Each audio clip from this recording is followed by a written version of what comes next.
Good morning. Good morning, everyone.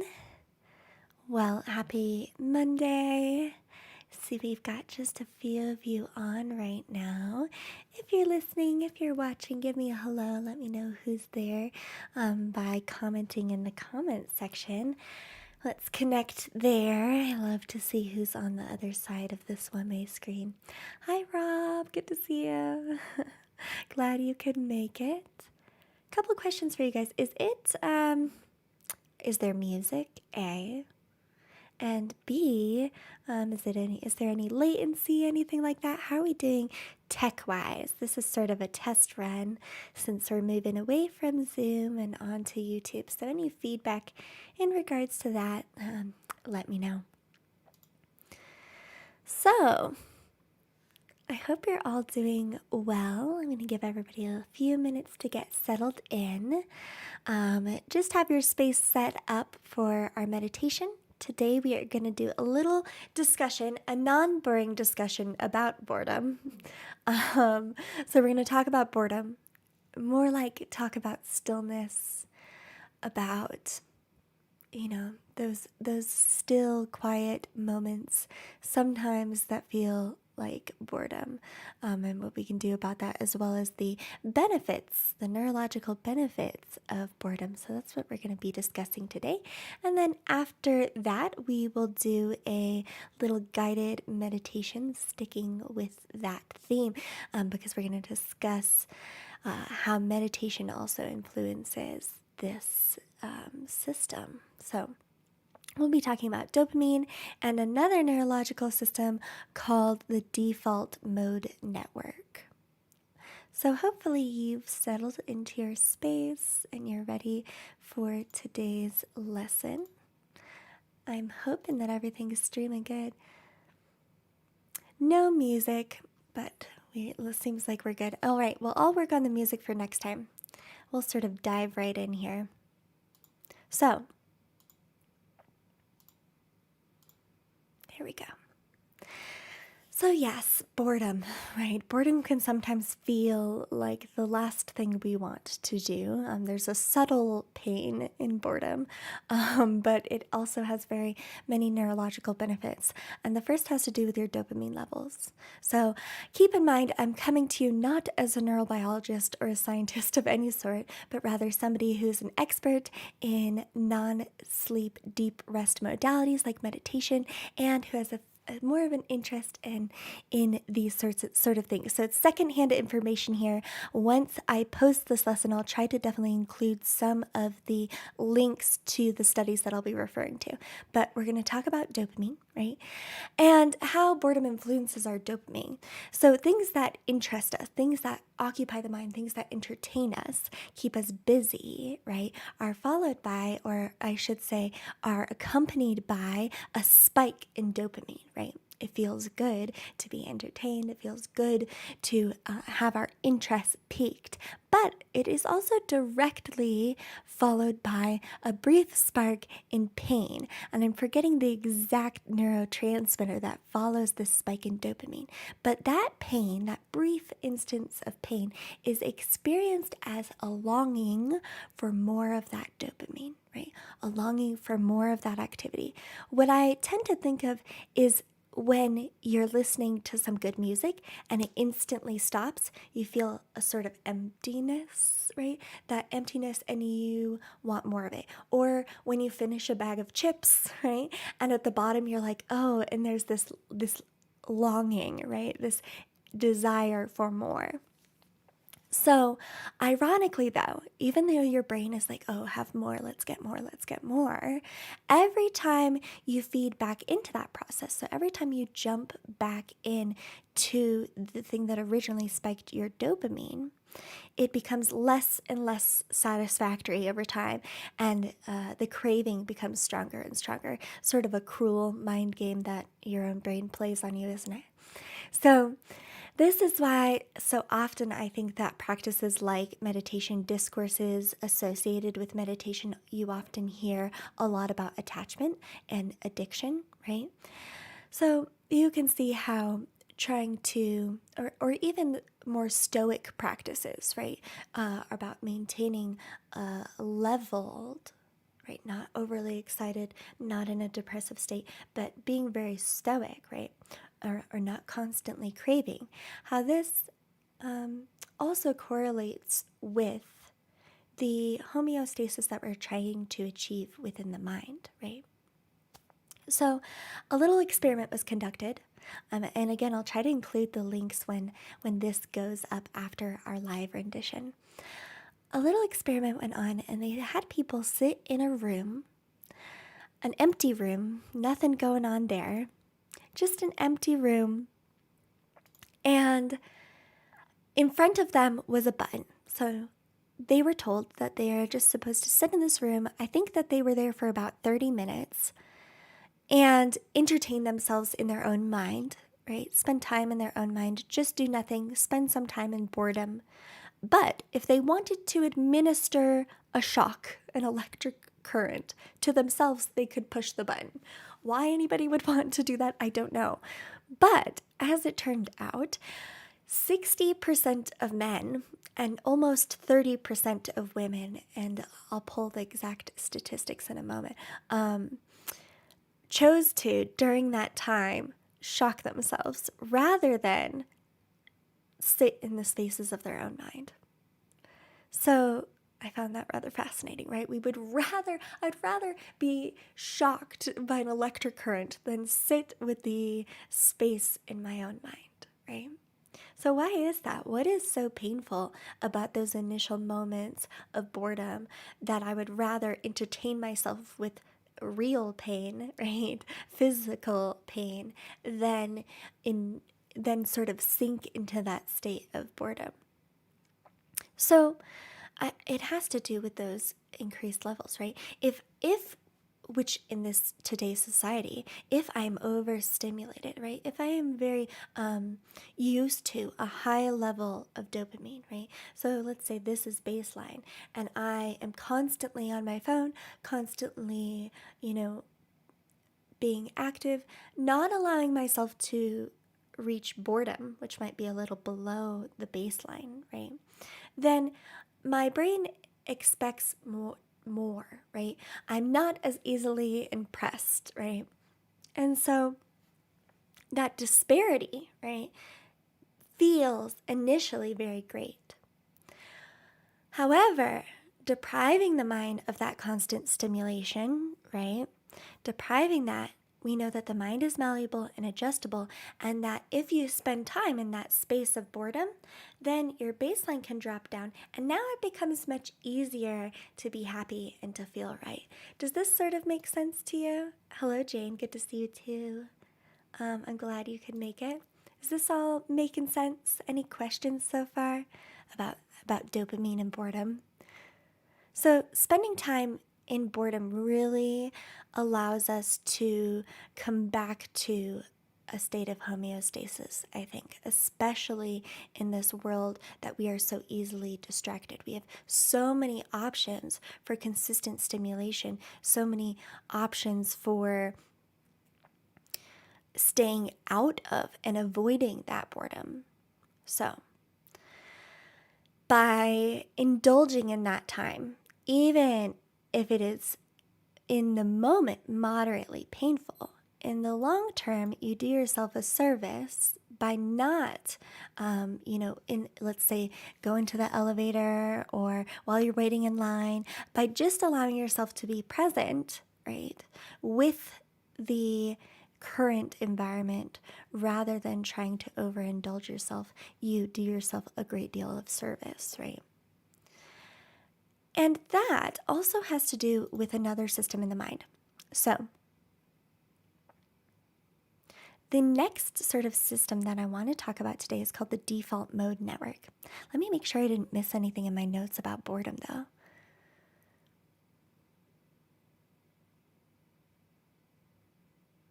Yeah, so we'll move on to this default mode network since that's making sense. Thank you. Thank you for responding in the comment section there. So the default mode network is often referred to as like the conductor of the mind. It's a network.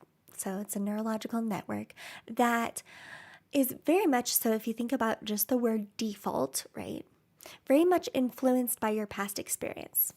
And it conducts your perception in a lot of ways. So this default mode network, right? What it does is it says, based on previous experience, I don't have to take in all of the sensory information. I can very easily know what's important, which also has to do with your reticular activating system. But I can make sense of this very quickly based off of things that have happened to me, based off of things that I've already experienced, so that I don't have to tune into everything that's going on, because that might be very overwhelming. And beyond not tuning into everything, I can take what is important and organize it in an orderly fashion. So you can see how this default mode network is very helpful in that my brain doesn't have to do an intense amount of work. The example that I recently read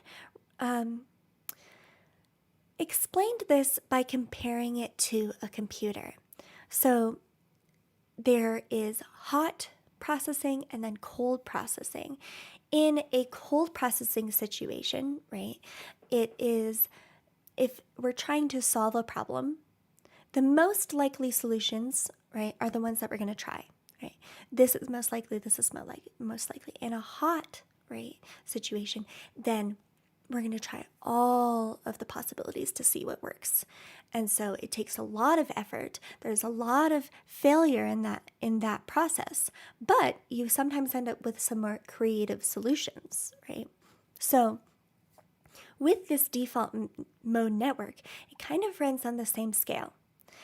If the default mode network is almost overactive, people who have an overactive default mode network often find themselves in depression, in rigid thinking, in limiting beliefs, right? So that's on this end of the spectrum, right? And then on this far end of the spectrum, right, we have thinking like that of children. Right? I'm taking in a lot. They are thinking creatively. They're thinking out of the box, in part because they don't already have that structure, those previous ideas to rely on. And then so too, this is what happens to the mind on psychedelics. There's this sort of cross-wiring. All the sensory information comes in, and it's not organized in a very orderly fashion. So too, they think maybe people with schizophrenia are on this far end of the spectrum. In the middle, or even a little closer to this depressive, rigid, very locked in type of thinking, right, is ordinary daily life use of your default network. Things aren't super exciting. I don't have to think super hard to predict what's going on in my daily life, right? And it's very orderly. Right here, or somewhere in this range, we have meditation.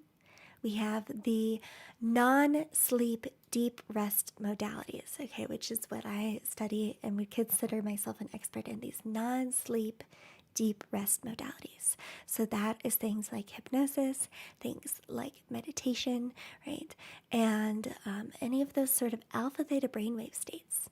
So within meditation, within mindfulness, right, sometimes the same sort of thinking, the same sort of bored spaces can feel very different. So you can imagine yourself in that white room with that button that would shock yourself, and find yourself either in a meditative state or in an agitated, bored state, right? Both of these kind of could fit into the category of stillness, of nothingness, of boredom, right? But with meditation and mindfulness, right, with hypnosis and these modalities, we find that the default mode network softens. It still is allowed to create order, but it softens and allows you to create new neurological connections. Here we find flow states. Here we find creativity.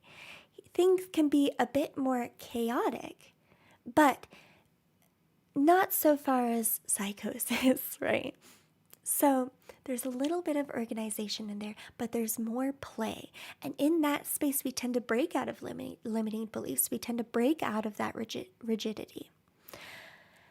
And so, in these studies of this default mode network, they find that when the default mode network goes offline or softens, if you will, people become more creative.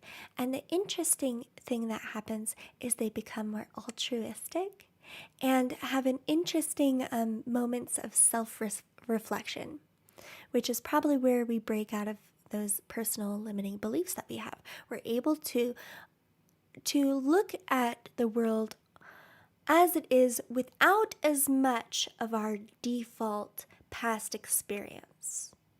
So it opens up a little bit more. That's not to say that our default past experiences are all wrong, but you can see how some of them, if they become too rigid, do us a disservice.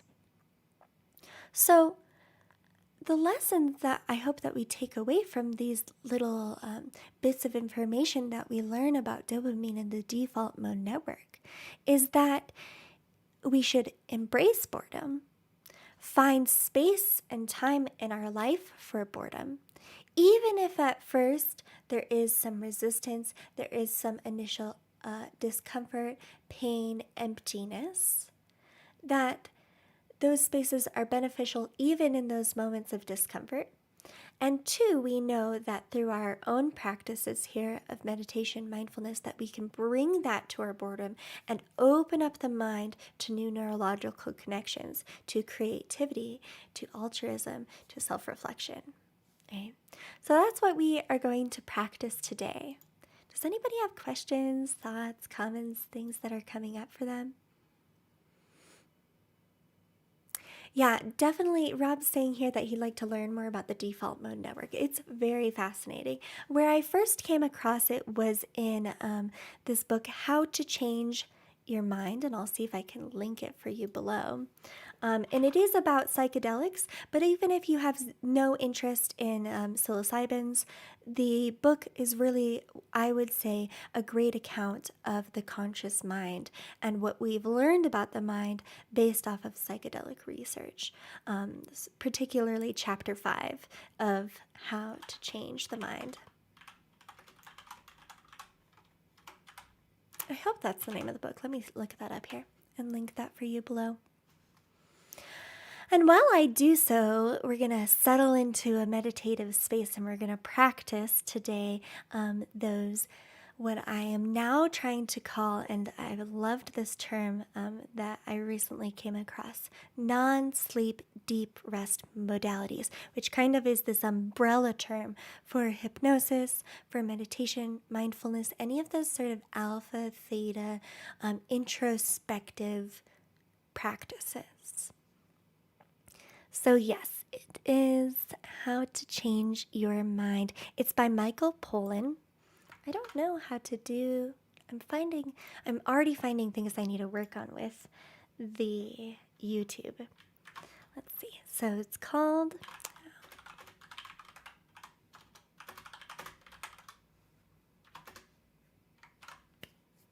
there we go.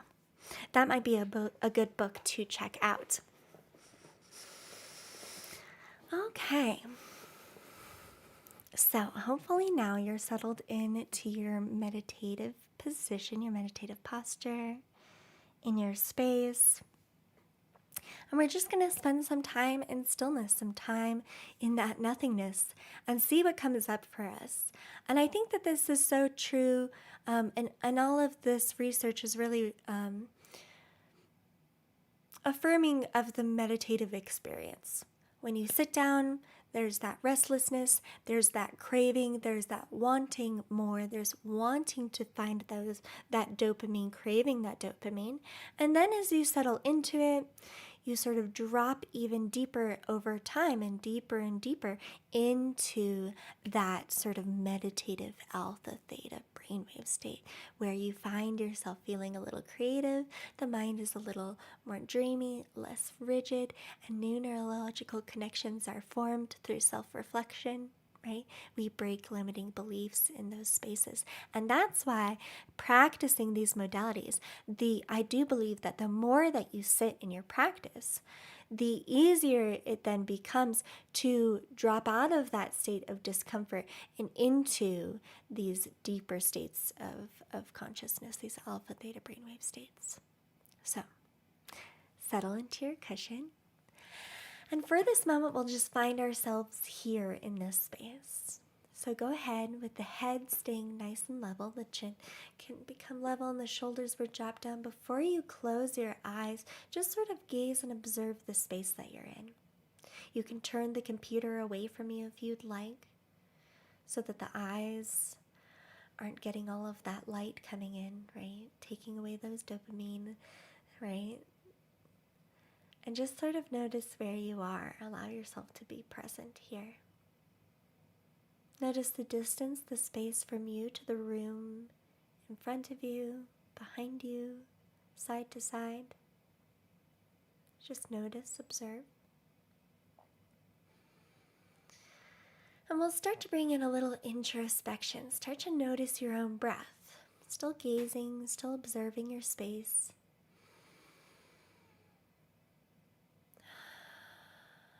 But starting to breathe some intention into the breath.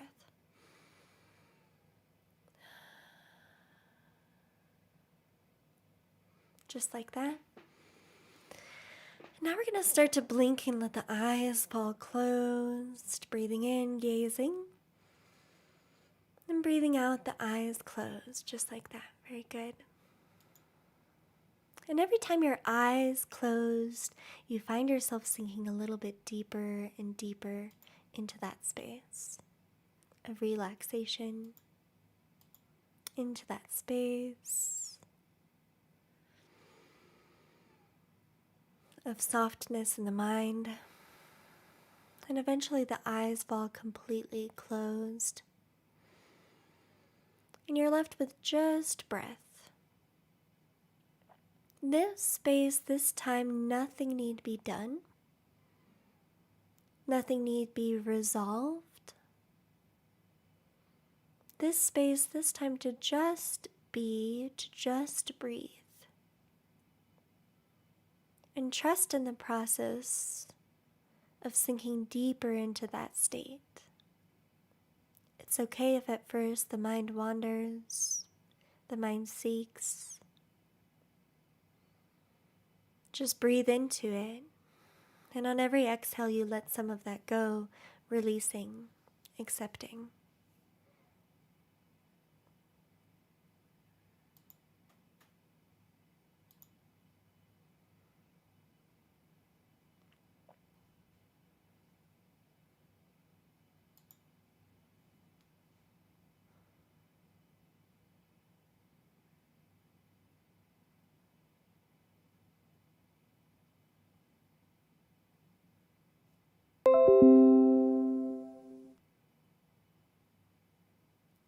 And you can decide here to stick with that stillness,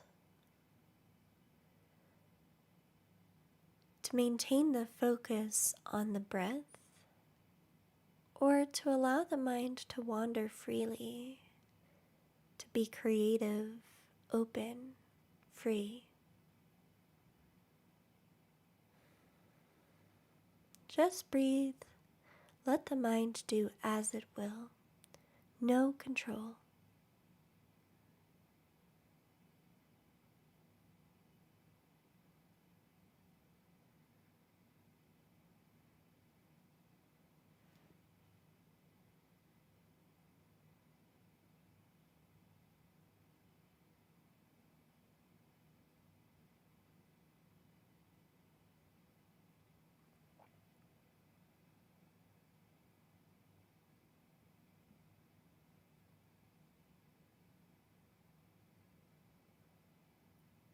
And we'll spend just a few moments here. Soft breath, soft mind.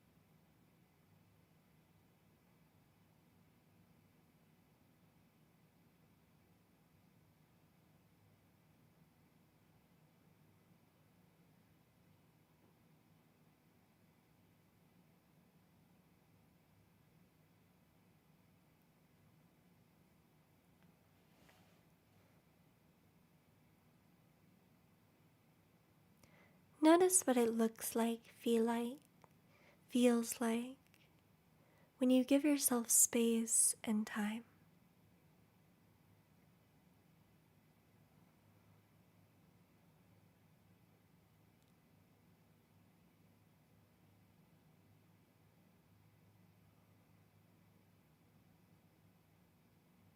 Some days soft, easy, other days restless. Both are okay. This is just a moment to be with yourself, to breathe.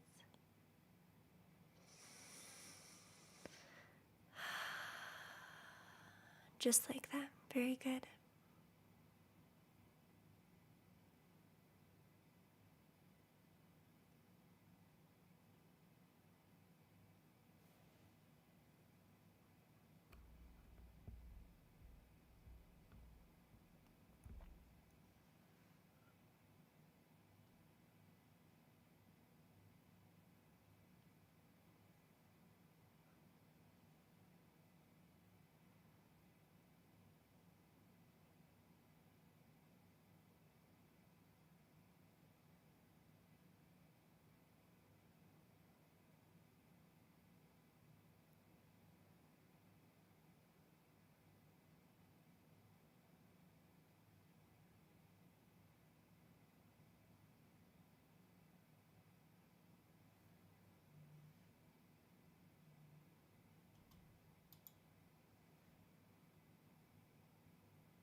Not now, but in a moment I'll begin to count.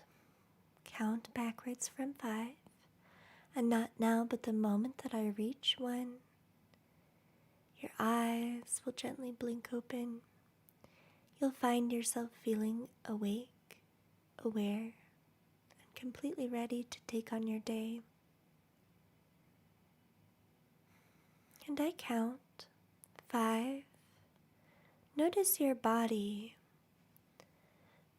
Remember your body here in this space.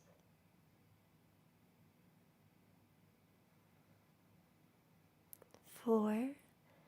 Notice the mind, not so much in what you are thinking, but state of mind. What it feels like to be in this particular state of mind.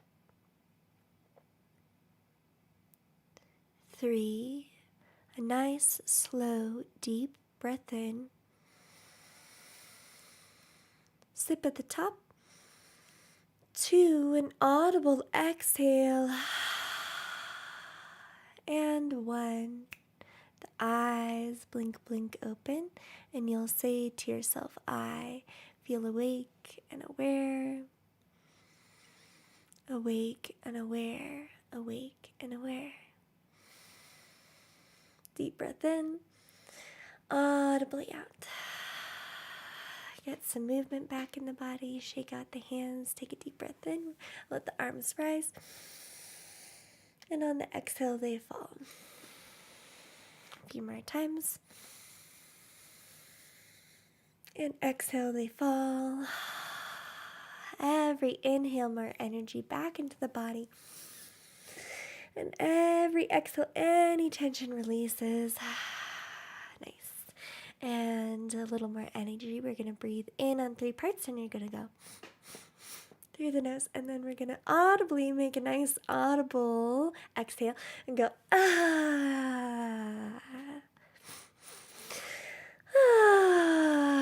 really exaggerated, and nice smiles on the face.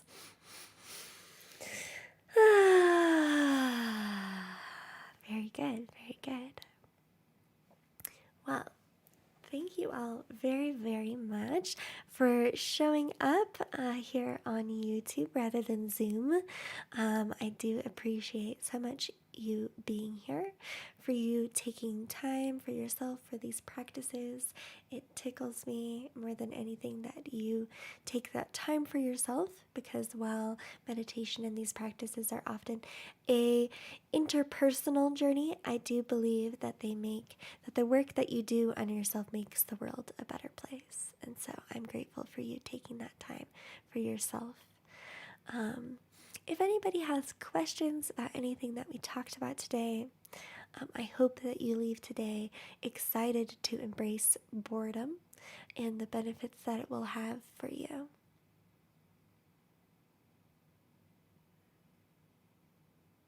I agree. Robert says that it's amazing how restorative it is to allow ourselves to be still for even just a few moments. Yes, that stillness, right? That if you can get over that initial hurdle of discomfort, some days which is longer and more intense than others, right? But if we can get over that hurdle, the benefits, I believe, are tremendous. So thank you for being here. I hope everybody has a wonderful day. As far as announcements go, we're kind of treating the rest of the month as a little bit of an experiment. I will be traveling next week, so we won't have a live class. I'm going to try to potentially put out a video for you if you are a Patreon member. If you aren't a Patreon member, that is the platform that my entire library is on, more than what we have here on YouTube. All of the 2021 Library of Meditations and Lessons is on my Patreon page, and I think the link is there for you below. So yes, next week, no live meditation, but we will have one on December 1st. That's the change that we're making. Is so now I'm going to try to go live on the 1st of every month, so you can come back here, and I'll certainly send out memos, so there'll be reminders. You can also sign up for text messages, text message reminders for that as well, and that was sent out to anybody who's on the email list. So thank you for being here. I hope you have a beautiful week and a beautiful day. Bye, everyone.